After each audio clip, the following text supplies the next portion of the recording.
CM Chandrababu అధ్యక్షతన మరికాసేపట్లో cabinet సమావేశం జరగనుంది. 1,14,824 కోట్ల పెట్టుబడులకు కేబినెట్ ఆమోదం తెలుపనుంది. అమరావతిలో 21 కోట్లతో రాజ్భవన్ నిర్మాణానికి ఆమోదం తెలిపే అవకాశం ఉంది. పలు సంస్థలకు భూ కేటాయింపుల అంశంలో నిర్ణయం తీసుకోనున్నారు. ఏపీలో అతిపెద్ద విదేశీ ప్రత్యక్ష పెట్టుబడులకు ఆమోదం తెలుపనుంది. 87,520 కోట్లతో విశాఖలో రైడెన్ ఇన్ఫోటెక్ డేటా సెంటర్ ఏర్పాటుకు ఆమోదం తెలుపనుంది.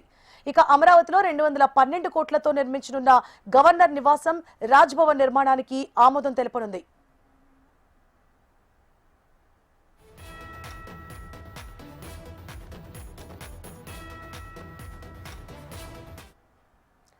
మంగళగిరి తాడేపల్లి మున్సిపల్ కార్పొరేషన్ పరిధిలో భూగర్భ డ్రైనేజ్ నిర్మాణానికి 25% నిధులను సిఆర్డీఏ ఇచ్చేందుకు కేబినెట్ ఆమోదం తెలుపనుంది.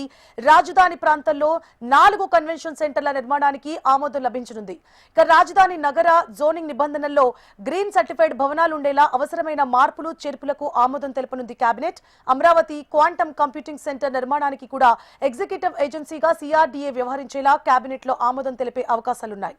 ఇక హ్యాపీనెస్ట్ ఏపీ ఎన్ఆర్టీ ప్రాజెక్టులకు చెందిన బిల్డింగ్ పర్మిషన్ ఫీజును మాఫీ చేసేందుకు కేబినెట్ ఆమోదించే అవకాశం ఉంది.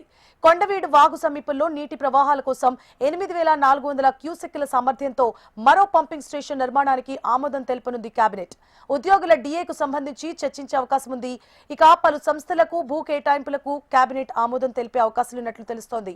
ఇదే అంశానికి సంబంధించి మరిన్ని అప్డేట్స్ ని మా AP bureau chief Harikishan live ద్వారా అందించడానికి సిద్ధంగా ఉన్నారు. హరికిషన్.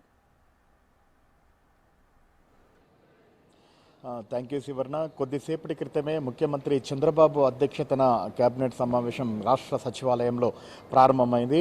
ప్రధానంగా ఈరోజు పలు కీలక అంశాలకు సంబంధించి కేబినెట్ ఆమోదం తెలపబోతున్నటువంటి పరిస్థితి ఉంది. ఏకంగా 1,15,000 కోట్ల రూపాయలకు సంబంధించినటువంటి పెట్టుబడులకు సంబంధించి ఆమోదం తెలపబోతున్నటువంటి నేపథ్యంలో దగ్గర 67,000 ఉద్యోగాలు వస్తాయని చెప్పేసి కూడా చెప్తున్నటువంటి పరిస్థితి కూడా లేకపోలేదు. ఇందులో ఎఫ్డిఐ ఫారెస్ట్ డైరెక్ట్ ఇన్వెస్ట్మెంట్కి సంబంధించి విదేశీ ప్రత్యక్ష పెట్టుబడులకు సంబంధించి గూగుల్ డేటా సెంటర్కి అనుసంధానంగా ఉన్నటువంటి డేటా సెంటర్ సంబంధించి ఇటు విశాఖపట్నం కేంద్రంగా ప్రారంభం కాబోతున్నటువంటి నేపథ్యంలో దానికి ఈరోజు కేబినెట్ ఆమోదం తెలపబోతున్నటువంటి పరిస్థితి కూడా లేకపోలేదు. మరోవైపు ఒకసారి చూస్తే ఉద్యోగులకు సంబంధించి ఇప్పటి వరకు కూడా 4 డిఏలు పెండింగ్లో ఉన్నాయి. ఇప్పటికే దసరాకు సంబంధించి డిఏ ఇస్తారని చెప్పేసి కూడా అందరూ భావించిన కొన్ని అనివార్య కారణాల వల్ల, అంటే ప్రధానంగా రీసెంట్గా ఆటో డ్రైవర్లకు సంబంధించి ఏదైతే అమౌంట్ ఇవ్వడం జరిగిందో సో దానివల్ల ఇవ్వలేకపోయారు. కాబట్టి ఖచ్చితంగా దివాళీకి సంబంధించి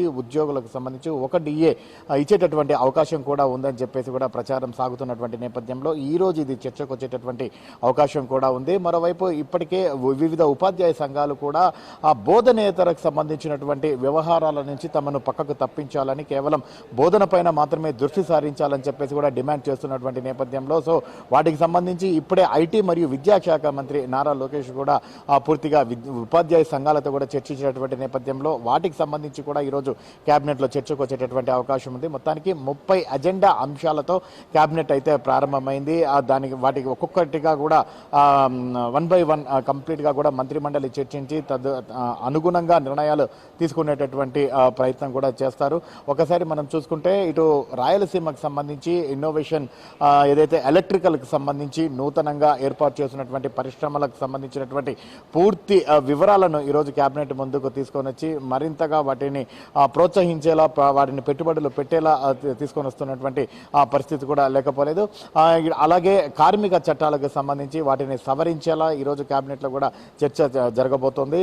ఇటు అమరావతికి సంబంధించి నూతన నిర్మాణాలతో పాటు అలాగే కన్వెన్షన్ సెంటర్ అంతర్జాతీయ ప్రమాణాలతో ఒక 4 కన్వెన్షన్ సెంటర్లు అయితే ఏర్పాటు చేయబోతున్నారు. సో వాటికి ఎక్కడెక్కడ స్థలం కేటాయించడం, అంటే ఇప్పటికే ఉద్దండరాయనిపాలెము, మందడం, సో మొత్తం దగ్గర ఈ 4 కన్వెన్షన్ సెంటర్లు 4 ప్రాంతాల్లో దగ్గర 2.5 ఎకరాల్లో కూడా ఒక్కొక్క కన్వెన్షన్ సెంటర్ ఏర్పాటు చేయాలని చెప్పేసి గతంలో నిర్ణయించినటువంటి నేపథ్యంలో దానికి సంబంధించి కూడా ఈరోజు చర్చ సాగేటటువంటి అవకాశం లేకపోలేదు. ఇటు కార్మిక చట్టాలను కూడా వెసులుబాటు కలిగిస్తూ వాటిని సవరణ చేసేటటువంటి ప్రయత్నం కూడా చేయబోతున్నారు. అలాగే కేబినెట్కి సంబంధించి ఇంకా మరిన్ని డీటెయిల్స్ కూడా ఏవైతే అంటే ఈ 30 అంశాలకు సంబంధించి కాకుండా టేబుల్ అంశాలుగా కూడా వచ్చేటటువంటి అవకాశం కూడా లేకపోలేదు. ఇటు 16వ తారీఖు ఈ నెల ఉమ్మడి కర్నూలు జిల్లాలో భారత ప్రధాని నరేంద్ర మోదీ పర్యటించినటువంటి నేపథ్యంలో ఆ పర్యటనకు సంబంధించినటువంటి పూర్తి అంశాలు కూడా పరిశీలించేటటువంటి ప్రయత్నం కూడా చేస్తోంది. ఇప్పటికే కర్నూలు జిల్లా అంతా కూడా 31 మంది ఐపీఎస్ అధికారులు కంప్లీట్గా కూడా ఆయన పర్యటన కూడా పర్యవేక్షిస్తున్నటువంటి పరిస్థితి లేకపోలేదు. ఇక రిషికొండ ప్యాలెస్కి సంబంధించినటువంటి ఒక సబ్ కమిటీ అయితే వేయడం జరిగింది. దగ్గర 454 కోట్ల రూపాయలతో విశాఖ బీచ్ దగ్గర నిర్మించినటువంటి గత ప్రభుత్వ హయాంలో సో దీన్ని ఏ రకంగా వాడుకలోకి తీసుకొని రావాలని చెప్పేసి సో ఆ సబ్ కమిటీ కూడా కేబినెట్ కంటే కొద్దిసేపటికి ముందే ఆ సబ్ కమిటీ కూడా సమావేశమైంది. ఇందులో పయ్యావుల కేశవ్తో పాటు కందుల దుర్గేష్ అలాగే డోలా బాల వీరాంజనేయ స్వామి విశాఖ జిల్లా ఇన్ఛార్జిగా మంత్రిగా ఉన్నారు, సాంఘిక సంక్షేమ శాఖ మంత్రి. సో ఈ ముగ్గురు మంత్రులు కూడా సబ్ కమిటీగా ఉన్నారు. ఈ రిషికొండకు సంబంధించినటువంటి ప్యాలెస్ ఎటువంటి నిర్ణయం తీసుకోవాలి, దీనిపైన ఏం చేయాలి, ప్రభుత్వానికి ఆదాయం వచ్చే విధంగా ఏ రకంగా దీన్ని ఉపయోగించుకోవాలి అన్న దానిపైన కూడా కేబినెట్ సబ్ కమిటీ అయితే చర్చించి సో ఆ నిర్ణయాన్ని కూడా ఇప్పుడు కేబినెట్లో కూడా చర్చించి నిర్ణయం తీసుకునేటటువంటి అవకాశం కూడా లేకపోలేదు. వారం రోజుల వ్యవధిలోనే కేబినెట్ సమావేశం అయితే రెండో రోజు సాగబోతున్నటువంటి నేపథ్యంలో ఈరోజు పలు కీలక నిర్ణయాలు తీసుకోబోతున్నటువంటి నేపథ్యంలో అందరూ కూడా కేబినెట్ పై ఆసక్తిగా చూస్తున్నటువంటి పరిస్థితి కూడా లేకపోలేదు. Suvarna. Right, thank you for the updates Harikishan.